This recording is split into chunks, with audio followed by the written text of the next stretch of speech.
Ovum pickup म्हणजे स्त्रीबीज बाहेर काढणे ही IVF मधली एक महत्वाची स्टेप.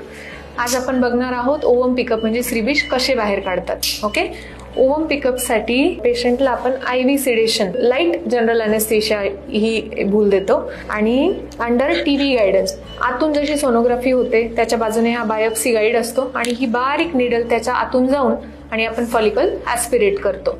स्क्रीनवर तुम्ही बघू शकता की ही स्टिम्युलेटेड ओव्हरी आहे.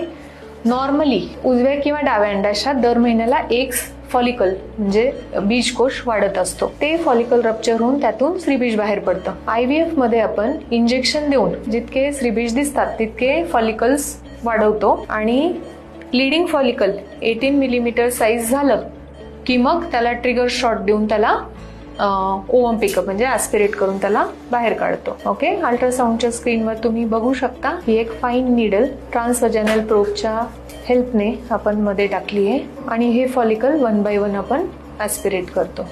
आता कित्येक मुली विचारतात की मॅडम मग माझं IVF झालं, मग तुम्ही माझे सगळे स्त्रीबीज काढता, मग माझे स्त्रीबीज संपून जातील का? बघा, जसं मी तुम्हाला मगाशी सांगितलं की नॅचरली उजव्या किंवा डाव्या अंडाशयात एक फॉलिकल वाढतं. म्हणजे ते फॉलिकल वाढण्यासाठी आपली बॉडी FSH नावाचं एक हॉर्मोन बनवते. त्याची जी नॅचरल मात्रा असते ती एकच फॉलिकल वाढवण्यासाठी सफिशियंट असते. तर आपण काय करतो, पिरियडच्या पहिल्या, दुसऱ्या किंवा तिसऱ्या दिवसापासून पेशंटचं वय, तिचं AMH, तिचं वजन, ह्या सगळ्या गोष्टींचा विचार करून FSH चे इंजेक्शन पेशंटला सुरू करतो आणि हे FSH सुप्राफिजिओलॉजिकल डोस मध्ये असल्यामुळे एक फॉलिकल वाढण्याऐवजी मल्टिपल फॉलिकल्स आपल्याला वाढवता येतात.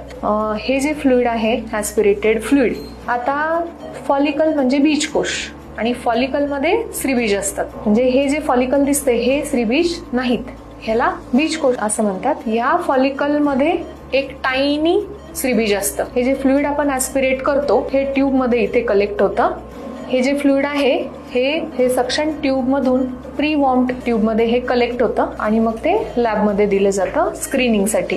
जे फॉलिक्युलर फ्लुइड ऍस्पिरेट करून लॅब मध्ये ट्रान्सफर केलं जातं त्यातून COCs म्हणजे oocyte cumulus complex स्त्रीबीज आयसोलेट केले जातात आणि मायक्रोस्कोप मध्ये हे स्त्रीबीज असे दिसतात. याला oocyte cumulus complex म्हणतात. म्हणजे ह्याच्या सेंटर मध्ये स्त्रीबीज असतं आणि it is surrounded by cumulus cells. या क्युम्युलस सेल्स काय करतात, स्त्रीबीजाला न्यूट्रिशन देतात. आता काही वेळ हे इन्क्युबेशन साठी ठेवलं जातं इन्क्युबेटर मध्ये आणि त्यानंतर ते डिन्यूड करून स्त्रीबीज त्यातून सेपरेट केले जातात.